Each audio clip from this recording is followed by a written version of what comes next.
Health is often described as wealth, and those words resonate deeply in our lives, emphasizing the value of well-being.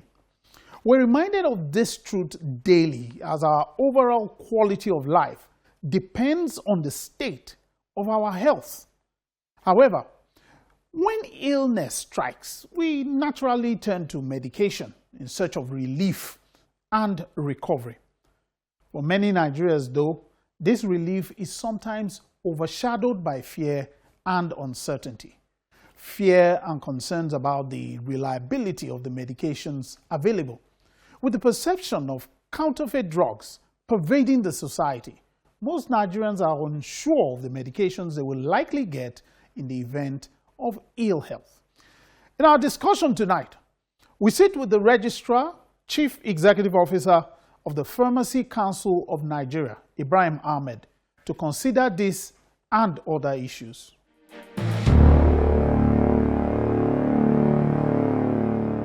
Thank you for having us in your office today. Thank you. I want to say thank you for accepting our invitation to even have the discussion. Thank you very much. Okay, so let me start from the council. Can you tell us about the work you do at the council? The Pharmacy Council of Nigeria is the agency established by Pharmacy Council Establishment Act 2022 and is charged, year 2022, and is charged with the responsibility to regulate the education, the training, the practice, and business of pharmacy in all its aspects and ramifications. It also has a responsibility for discipline over the professionals that we regulate. The council has come a long way, starting way back to 1936, when it was established as Pharmacy Board of Nigeria through the Pharmacy Ordinance of 1936, Poison and Pharmacist Ordinance of 1936. It later transformed in 1964 through Act of Parliament, Pharmacists Act number 26 of 1964, when it became the Pharmacist Board of Nigeria. And sometimes in 1992, under the administration of General Babangida, it also transformed through Decree 91 of 1992 to become the Pharmacists Council of Nigeria. And then the last administration further strengthened the agency through legislative processes to transform it in line with what the mandate of the agency is in other Commonwealth countries to now become Pharmacy Council of Nigeria. There are reasons for this transformation at one stage or the other. The amendments, how well are you adjusting to the new mandates? What makes this mandate, this naming appropriate or most appropriate is the fact that it reduces or takes away the ambiguity with which people look at the institution. Being Pharmacist Board or Pharmacist Council was seen as an agency only responsible for the regulation of the professionals, pharmacists, but it goes beyond that. It also regulates the practice.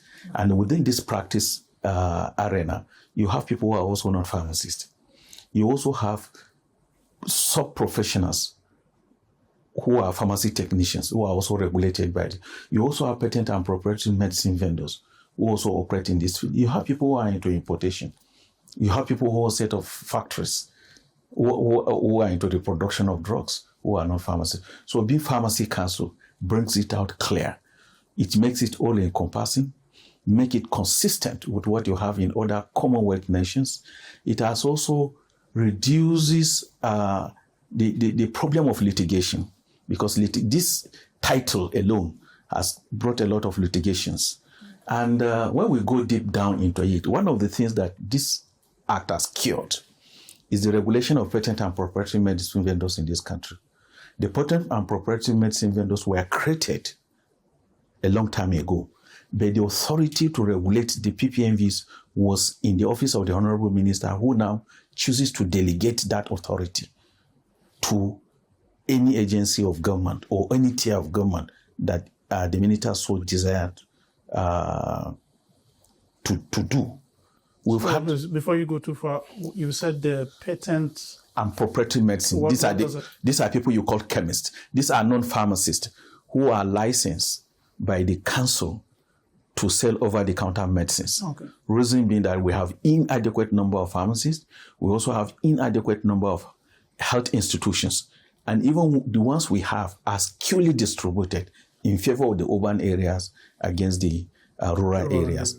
So government in its own wisdom chose to bring in this concept. And we must get it right. This concept is not only in Nigeria, as some people will think. If you go to other countries, especially within the sub-region of Africa, in fact, within the sub-region of West Africa, I mean, it comes with different names. If it's in Ghana, they call them drugstores. If it's in Tanzania, they are called Accredited Drug Sellers Initiative. I mean, it comes with different names. Even in the Francophone countries that people think those things don't exist, they exist. Because you must, as a matter of necessity, create avenue for people to have access, especially for medicines with wide range of safety. And these are the over-the-counter medicines. And you regulate them? We do regulate them. Now, what I was saying about the advantage or the improvement that this law has brought to the regulation of pharmacy landscape is the fact that prior to this time, the regulation of patent and proprietary medicine vendors used to be delegated to any kind of people. We had a situation where it was delegated to local government chairmen. I mean, nothing can be as worse as that. It's sad that it ever happened in this country, where the authority to issue license for sale of medicines was given to local government. It can't be bad then. It can't be worse than that. We had situations where it was taken and given to state ministries of health. We had situations where it was concentrated, at the Federal Ministry of Health. And let me state emphatically or categorically that each time this delegation was given to any level, either tier of government or MDA, and it fails, it's brought back to Pharmacy Council. But what do we face? Many a times, when the authority is brought back here, recognizing the fact that this is the agency that issue licenses for manufacturers, issue licenses to importers, issue licenses to wholesalers, issue licenses to retailers or community pharmacies, why should it be denied that control over of people who don't even have the knowledge of medicines? And then that particular aspect is not given to anybody. Many a times when it failed, it's usually brought back here. But these people will now come together, rush to court, and say, no, we don't want to be here. We are more comfortable being in the other places that we've been given. Which obviously they will be. And if there's no stringent oversight or monitoring. Let me tell you the irony that came from this agitation. We had situations in this country where courts granted interlocutory injunction to regulation of these people because they've been brought back here and they said they don't want. It happened in Kaduna. For 10 years, the case was on. There was no regulation.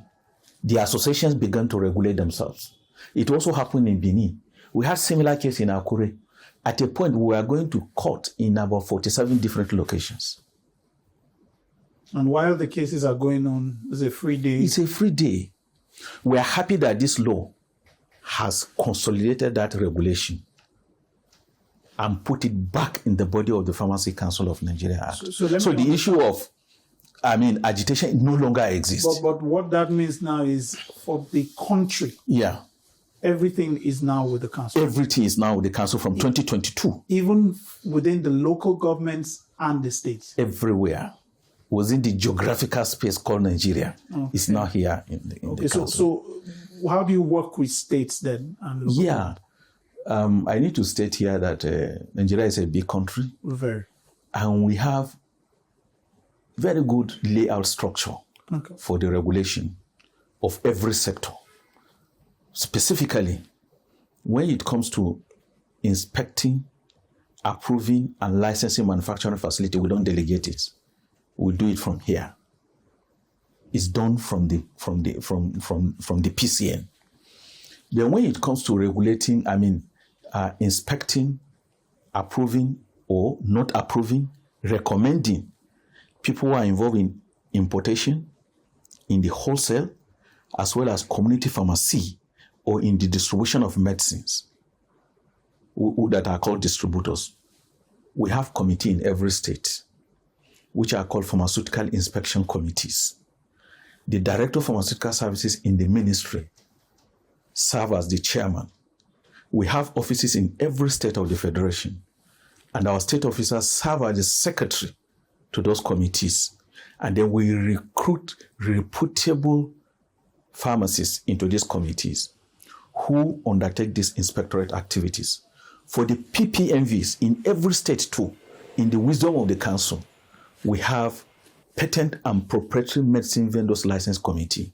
One thing that will impress you in that particular committee is that we have the chairman of the patent medicine vendors sit in that committee, so that there will be that transparency. When decisions are being taken, when inspections report are being deliberated upon, it is obvious why certain premises cannot be registered. So this is the framework we use for inspectorate activities, and then the report of all these inspectorate activities end up here. Okay, so help me. And the approval is for the registrar, the licensing is for the registrar to do. So help me with this now, because from what you're saying now, it appears the council has a lot of work. Certainly. You've mentioned distributor, you mentioned wholesalers and all that. Yeah. Can you help me understand how you work with an organization or agency like NAFDAC? Yeah. Because to a lot of Nigerians, it appears NAFDAC is the one that looks like it's in the drug issue of what should be and what should be, or even when it comes to testing. Yeah. So what's the relationship? Yeah. You see, I like the way you came about it. Yes. You talk about the product called drug. Yes. I was talking about the premise, the facility. Okay. I was talking about the practice. I was talking about the professionals. All these sit with the Pharmacy Council. Okay. The products sit with the NAFDAC. Okay. In terms of testing the quality. When you mention wholesale. Yes. Distribution. Yes. That also has to do with the product.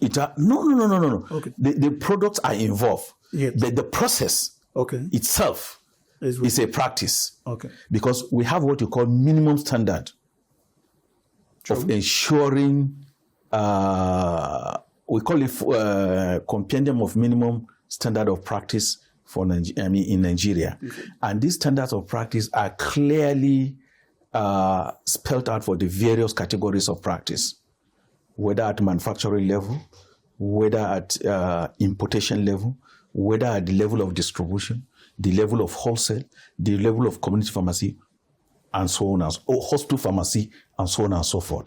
Because I have not mentioned hospital. Yes. Hospital pharmacy is part of what we regulate. Now, when you talk about the interface, certainly regulating the practice, regulating the professionals, regulating the premises has to do, in all this, you have the products traveling along the line. But it's not everything that is about product. And because of that, in the wisdoms of the people who drafted the law establishing NAFDAC, the chairman of the PCN Governing Council happens to be a member of the Governing Council of NAFDAC. Okay. The DG of NAFDAC, in the wisdom of the members of National Assembly, in reviewing the 2022 law, also brought the DG as a member of the Governing Council of NAFDAC, so that when strategic policies or decisions are being taken in these all areas, there will be handshake of agencies' mandate and the information sharing. Okay. And both the product and the practice, yes, as you put it. Yes. Then let me now perhaps try to end it with two key elements. You have what you call Fake and Counterfeit Act, which is CAPC 34 LFN 2004, which is an act of the Federal Task Force, which also established the state task forces on fake and counterfeit drugs and unwholesome products. Now, this act also, in trying to bring together the licensing agency, which is the PCN, and then the agency that regulates the product, which is NAFDAC, which you have everywhere. These two agencies exist everywhere. Even in the United States, you have Food and Drug Administration, which is the equivalent of NAFDAC. You also have the Pharmacy Board, which is the equivalent of the Pharmacy Council. But in a way to improve the regulatory space, regulating the space, this task force has the chairman coming from NAFDAC at the federal level. The Act also provides for 2 inspectors, pharmaceutical inspectors, not below the rank of principal pharmacists from PCN at the federal level. And the Act also established state task forces. And in each state, the PCN representative, who is the PCN state officer, is statutorily a member. Because the PCN, at the point of ascertaining whether a product in a facility is right or wrong, the PCN is also there to ascertain whether the facility is even registered. It's also there to ascertain whether the professional is even competent to oversight that premises or to superintend that premises. It's also there to ascertain whether the practice setting and the practice procedures and processes are right or wrong through documentation. I'll take you up on I think 2 issues that came to me as you were talking. Yeah. When you look at the issue of the new law, yeah, like you said, 2022, about 3 years, yeah, outside the length of time, yeah, a lot of, I don't know whether to call it damage, had been done with the other types of legislation. How would you say, if you could just help me briefly, how would you say you've been able to recover to address some of those issues across the country? I think that's a good question, because the essence of that habit of making any progress is to achieve development. And I can assure you that prior to now, even the people who operate in the open drug market felt they are not under the purview of the PCN. Enforcement was also not in other laws of the PCN. Sorry, please, before we go ahead, because for some of us, when you say the open drug market, yes, what do you mean by that? Okay. I'm sure you have heard of Idumota, sale of drugs in the Idumota. Yes. You must have heard of sale of drugs in Ariara in Abia State. Yes, I think there was some issues recently with NAFDAC and all that. You must have heard of, is it Odogbo? That is Onitsha Head Bridge Market. You must have heard of Sabongari Market, where medicines are also being sold in the market. Sabongari? Is it the Kano one? It's Sabongari Market in Kano. Kano, okay. There's nowhere in the world where you go into a market where you buy grocery, you buy textile, and then somebody buys selling paracetamol. It doesn't happen anywhere in the world. These are some of the damages that happen as a result of loose legislation, that particularly the one that has to do with the PPMV, because all the people that settle in the market are non-pharmacists. 98% of them. When we had this window of no regulation, everything became low they became low unto themselves. They could do anything, establish anywhere. And that is why today you have those people in the market. I'm happy, successfully, February 17 last year we have closed Sabongari Market because they are now under our purview. I'm happy to inform you today that Lagos, Idumota, has signed what we call irrevocable memorandum of undertaking to relocate, because they now know they are under regulation. The Onitsha Head Bridge, the stakeholders, they have signed irrevocable memorandum of undertaking. The leadership. What this means is that going forward, we have laid out steps of relocation. We have designed clearly regulatory facility where we're going to move them to. I'm happy that Kano has achieved that. It's entirely a private sector. It's not a government initiative. It's not a government-driven project. It's stakeholders, private stakeholders-driven project. And we are not bringing stakeholders from outside. It's those stakeholders who are in the market that are doing it themselves. They have now... We are just guiding them. We are guiding them. They have now accepted that they are now under full regulation, and therefore they have to conform to standards that have been laid out by the regulatory agency, which of course is done to protect the public health. But between you and NAFDAC, would you say there are because for some people, there might be gaps that exist between the two of you. Would you say there are areas of amendment you would have loved to the act, or you feel it's perfect the way it is? For me, it's not the laws that answers all the questions. It's individuals. And I think for me, we are good with what we have. And I think NAFDAC is also good with what they have. What is key is how each and every one of us drive this particular process. For the country. For the country. And I think somehow we are doing it well because we talk to ourselves, we share information. The enforcement we did in Kano to close Sabon Gary Market, we did it jointly. We had meeting with DG NAFDAC. We brought the Director of Enforcement PCN and Director of Enforcement NAFDAC to meet. In fact, the two of them worked out the budget. We worked together to raise the resources. It's not just one agency resources. We moved into the market, we moved into that place together. And then in the end, after the location, we conducted the inspection because that is our primary responsibility. And then we licensed the facility. I want you to help us understand how you go about between the patents, which are the chemists who have a shop or a facility, and these people who hawk around, because they are the ones who serve to a large part the majority of Nigerians. Okay. Let me state the fact that every license is attached to an address. Every license is attached a locational address. Okay. And I think I can just state the fact that licenses are not issued in the air. Because in granting license to any facility, a lot of things come into play. One, the surrounding of that facility, the layout of that facility, the suitability of that facility, the infrastructure in that facilities all goes through, to determine whether a facility should be licensed. Okay.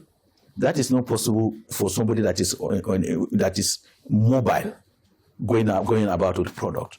So certainly, hawkers are outside regulation. Hawkers are supposed to be picked up, are supposed to be prosecuted, and are supposed to be appropriately punished if the court so find them culpable. But I can assure you, one, why is it not even appropriate? In a facility, there is supposed to be a condition for the medicines to be able to be, appropriately stored. You can't get that going around. Is it the weather? Is it the rain? Is it, look, there is no medicine that does not have condition on which it should be stored. And you can't get that from somebody that is on the move. They should be arrested. They are not supposed to practice. They should be nilled. Good. Zero. They shouldn't exist. Good. But now back to the chemists. Yeah. How are we going about ensuring that in every corner of Nigeria, those who have shops are licensed and made to ensure that they are supposed to practice? Thank you very much. Again, they say if you don't know where you are coming from, you won't be able to know where you are going. Like I said, we had a bad past. That led to proliferation of chemists or patent and proprietary medicine vendors, which we have now faced squarely, or we are now facing squarely to conduct enforcement activities on them. I'm happy that Channel was one of the stations that followed us on our enforcement activities. This year alone, we've had enforcement activities in Cross River State. We had enforcement activities in Taraba State. We also had enforcement activity in Bayelsa State. We had enforcement activity in River State. Each time at the end of enforcement activity, if you're listening carefully at the press conference, you hear us say, these are the number of illegal shops that we have closed down. These are the number of registered facilities that are operating outside the scope of the license. So the enforcement is ongoing? It's ongoing. And I can tell you, this year alone, we have closed down over 2,000 facilities. We'll take a short break now. When we return, we'll continue with our discussion. We'll be right back.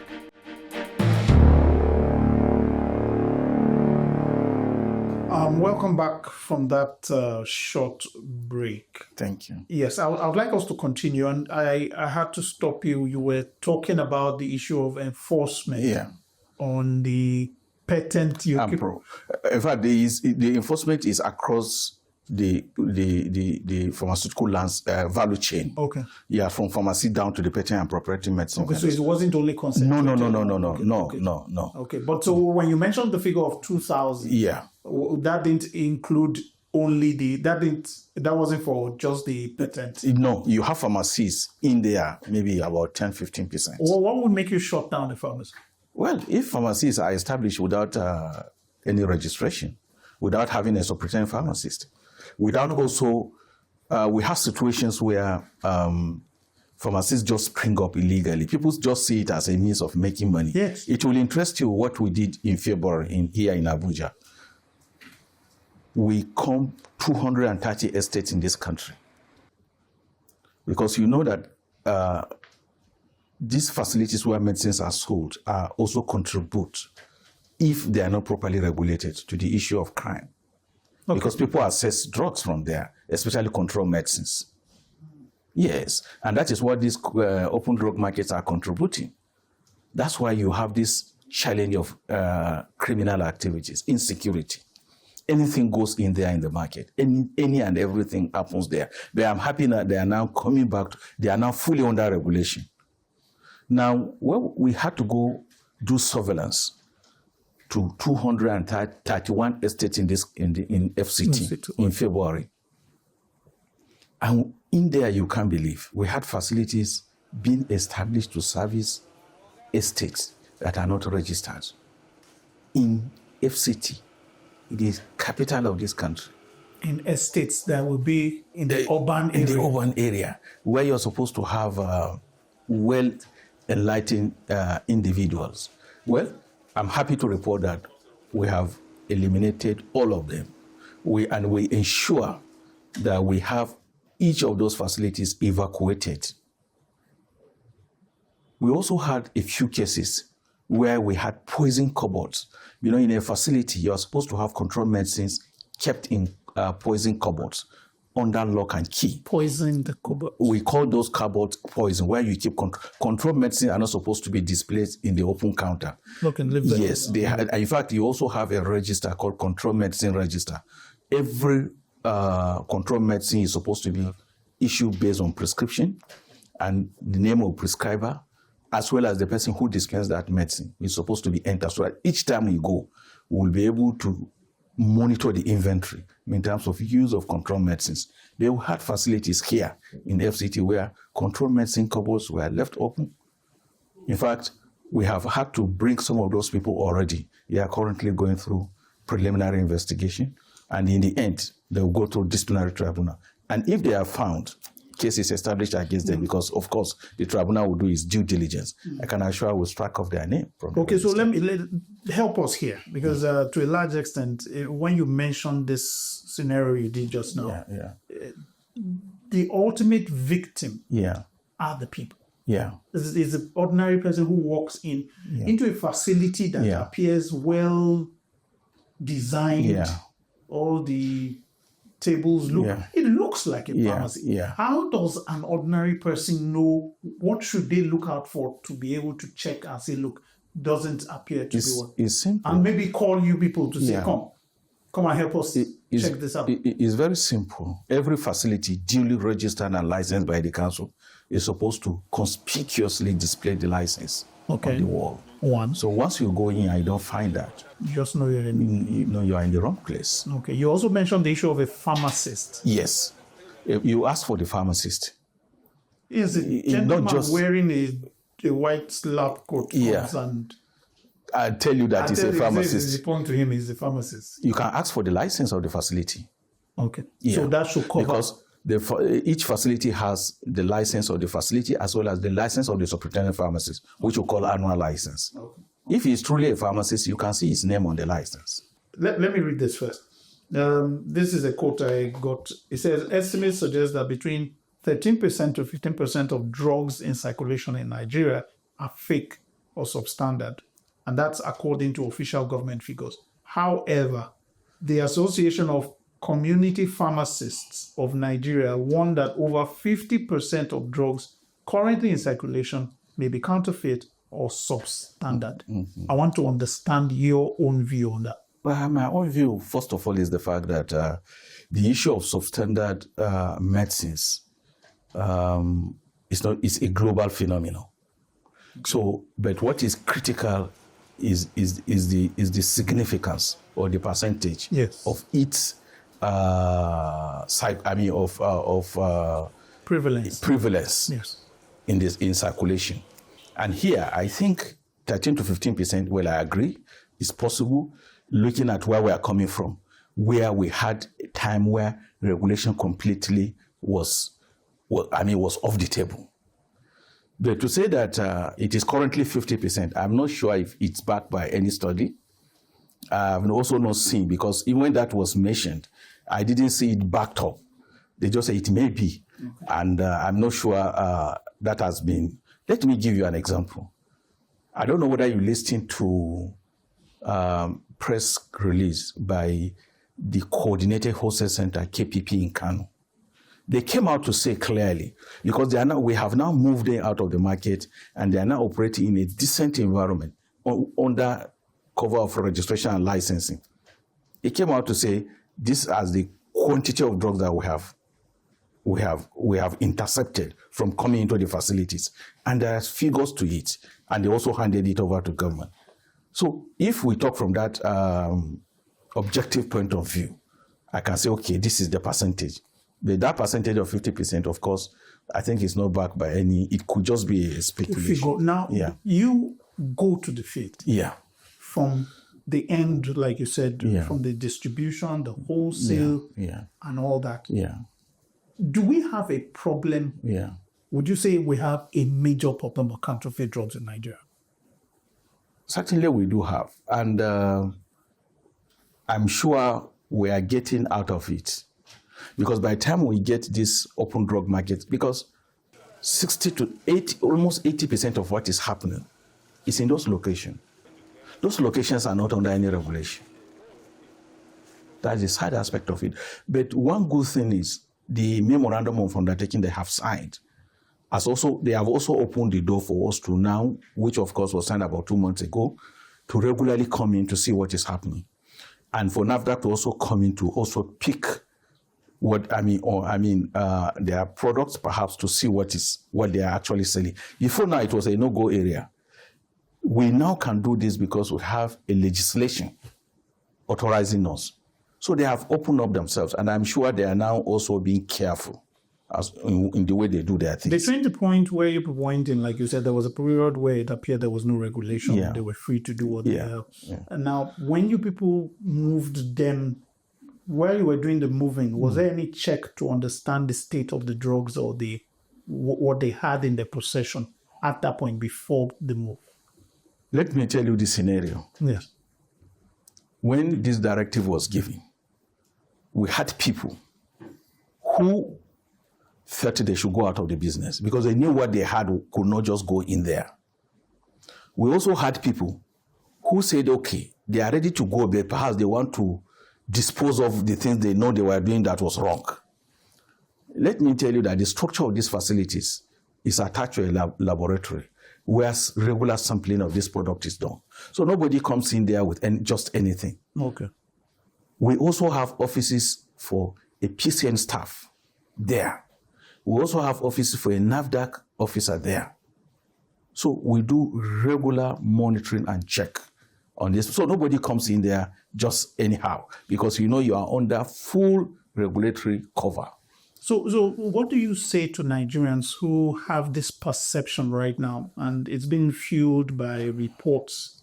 You hear today, NAFDAC has seized fake drugs running to billions. You hear comments that are saying that it's possible that we have a lot of fake drugs in the market. You hear reports of where it appears people are dying or it appears their illnesses are not being cured despite taking medicine because it appears they're substandard or fake. What do you say to Nigerians as a pharmacist, as the head of the Pharmaceutical Council of Nigeria? I feel concerned.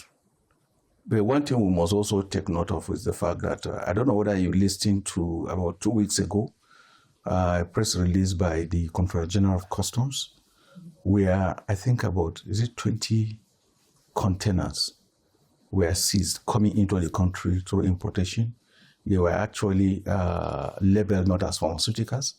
In fact, some of them even had a breast enlargement products and other things.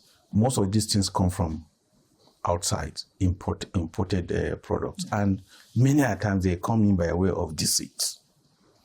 But they will also not have their way to sell them if the national drug distribution system is working perfectly, which is what the Federal Ministry of Health has put in place now through NDDG, that's National Drug Distribution Guideline, where every product can now be traced. You see, when a product goes into the market, nobody traces it because it's not a licensed facility. But now, with the National Drug Distribution Guideline, the only main sources of drugs coming into this country are manufacturers and importers.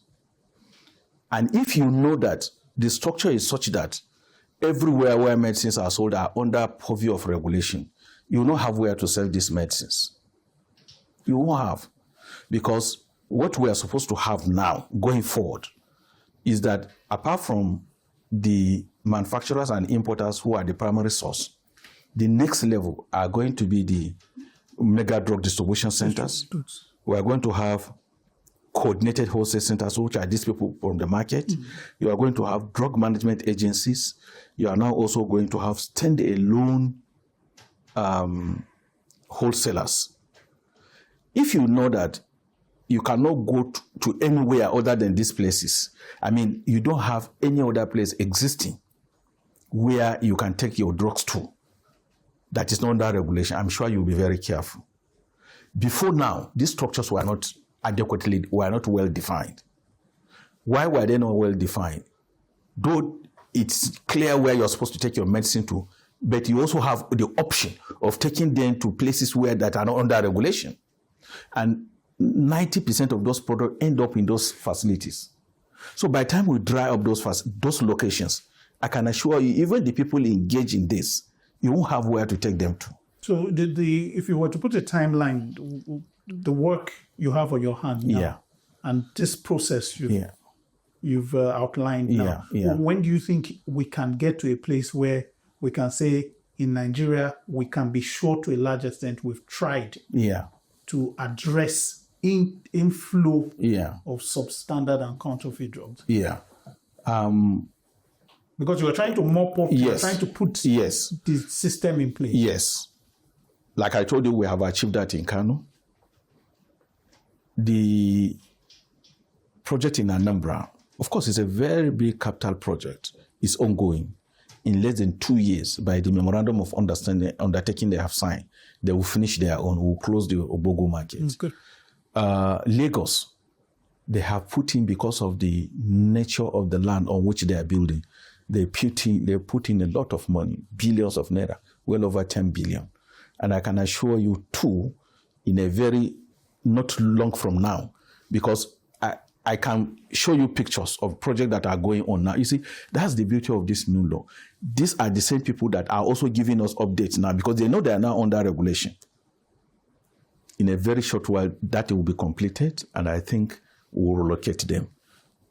We'll still have pocket of places, because, we have a Beni market in Ibadan, which the minister has also approved to relocate.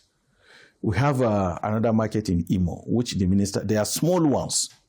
We are working with them now, but we want to drive up these bigger ones. We have another one in Gombe, which the minister has also approved for relocation.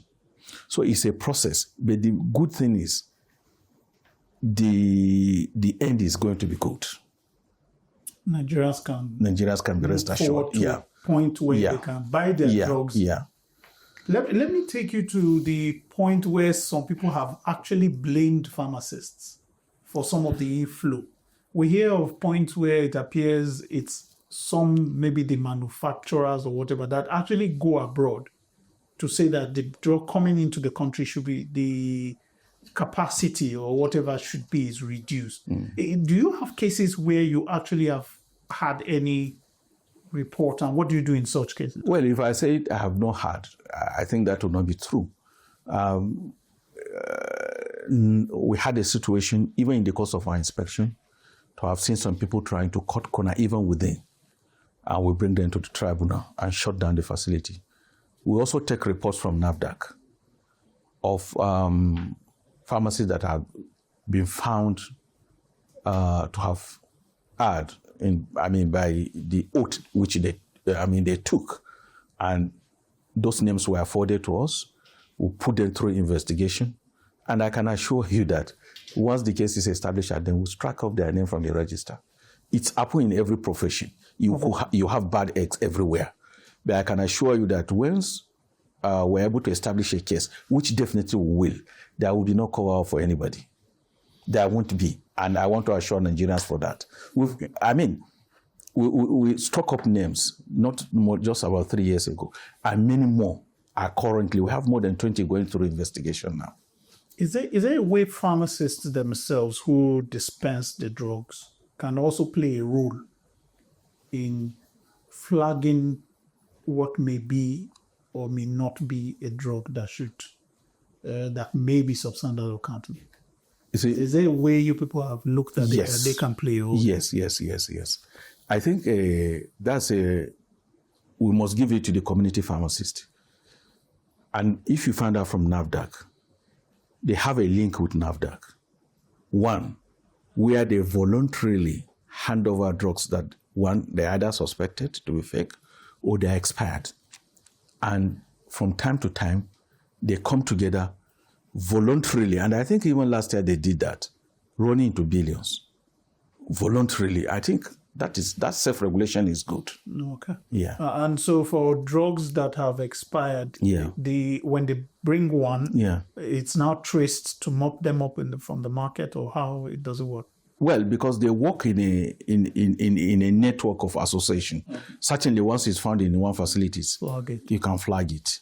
Okay. Let me tell you that sometimes there was a time when the codeine was banned, and we're asked to mop up codeine. We mop up 2,500,000 codeine bottles. So mopping up, recall, is not something that there's a network you can always follow to do it. But that network will be based on where you have regulated the market. Certainly. You've licensed, and you can tell the people you have. Yes, and that is why we are concerned about enforcement. Mm-hmm. I can tell you that recently we've closed down close to 50,000 unregistered facilities. This new law across the country, this new law has really boosted our efficiency, and we cannot but appreciate the government for it. Is there a way Nigerians can reach out? What should a Nigerian do if you get to somewhere you feel you want to flag? We have hotline. Okay. And we can share the hotline with you. You can always reach us. Okay. And I can also give you my number. You can always call me directly. Yeah. Okay. I want to touch on another issue. We've touched on the issue of the chemists, as is known. We've talked on the issue of those hawking. Now, because of the cost of medication and sometimes the distance from hospitals, some people just prefer to do traditional medicine. What is going on in that space for you as a council? Well, that's another good aspect of the new law. Before now, registering herbal facility was not part of our regulation. But we undertake a course called pharmacognosy. I don't know. Okay. It's part of the curriculum for training pharmacists. Students. Yes. Okay. I can tell you, before I left university, what you take today as temetalum was not a drug. True. In the book, in the official books. But we were taught. We have that plant Kung Hausu that was being used in China. For local treatment. Today it's been accepted by the WHO and is now the mainstay for treatment. So that course exclusively is study of drugs from natural sources, particularly plants. And because of that, you cannot but agree with the fact that herbal medicines are part of what we learn from school. And because of that, this new law too has also given us that particular mandate to regulate that space. With the changes and all that is going on, how are you making sure that the universities and all these establishments also factor some of this into their studies for new students or new pharmacists that are coming up? We are promoting experiential teaching and learning at our universities. It's a concept that the council is promoting. Okay. And in the course of accrediting our faculties, unlike what used to happen before, we have a stage called advisory visit when you want to establish a faculty. Currently, we have 25 accredited faculties of ours training pharmacy students. We have a few that are currently at advisory level, yet to be granted full accreditation. What we are doing now is to ensure that we have a close monitoring of their programs and activities to ensure that we advise them from beginning. If we are not comfortable, that you cannot continue. We've just written one university. We are not comfortable with what is happening. And I don't think we will be willing and ready to induct those students. It's not just peculiar to Pharmacy Council. It has happened across Professional Regulatory Council.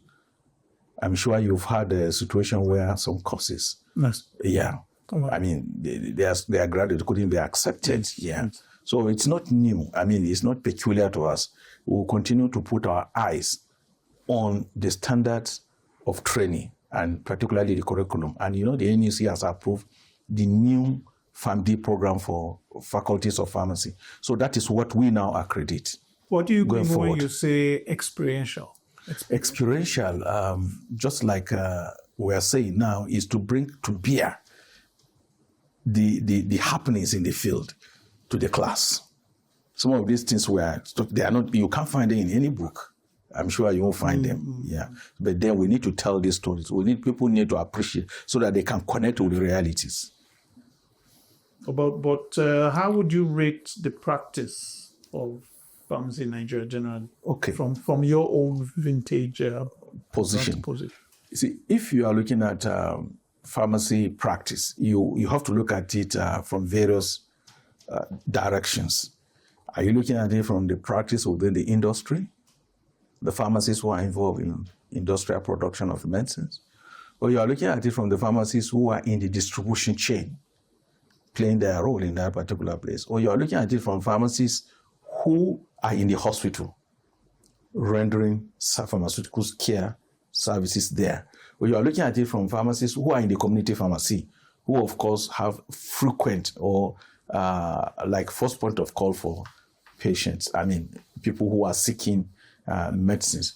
So it depends on where you are looking at it from. But I think generally it's a good one, because we also have what you call continuous professional development program, where we interact, and it's also available online.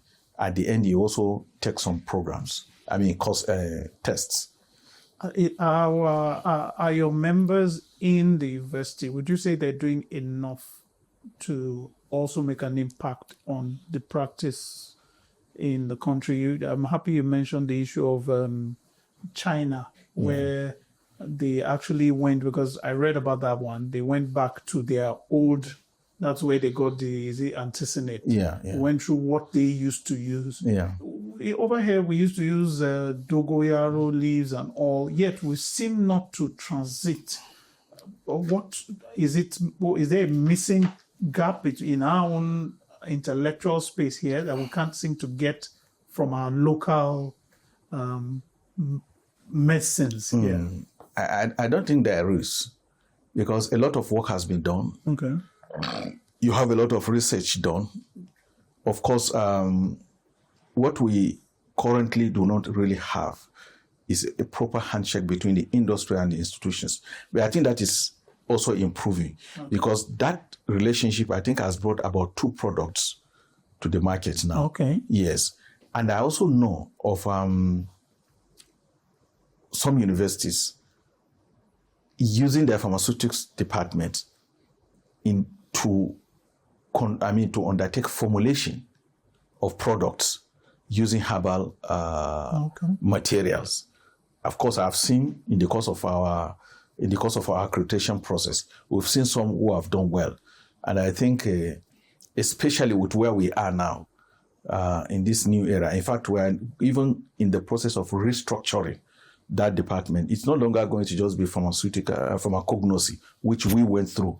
It's going to be clearly the herbal aspect of it is going to be brought out so that the focus, the thinking will be directly to see how we can exploit that herbal potential that we have in the country. Okay, Registrar, I'd like to thank you very much for your time you spent with us. I'm sure all Nigerians will be cheering you on to be able to do the work you need to do for the good of the country. Thank you so much. I appreciate you, Mr. Larry. Pleasure is mine. Thank you. Now, according to a quote by American chemist George W. Merck, we try to remember that medicine is for the patient. We try never to forget that medicine is for the people. It is not for the profit. Remember that. It is not for the profit. Well, that is our discussion this week. Do you have questions or reactions? Please reach out to us on our social media handles and the email address there on the screen. We also have past episodes on our YouTube channel. You can search for Newsnight on that playlist and just take your pick. Thanks for being there. Till next week. Bye.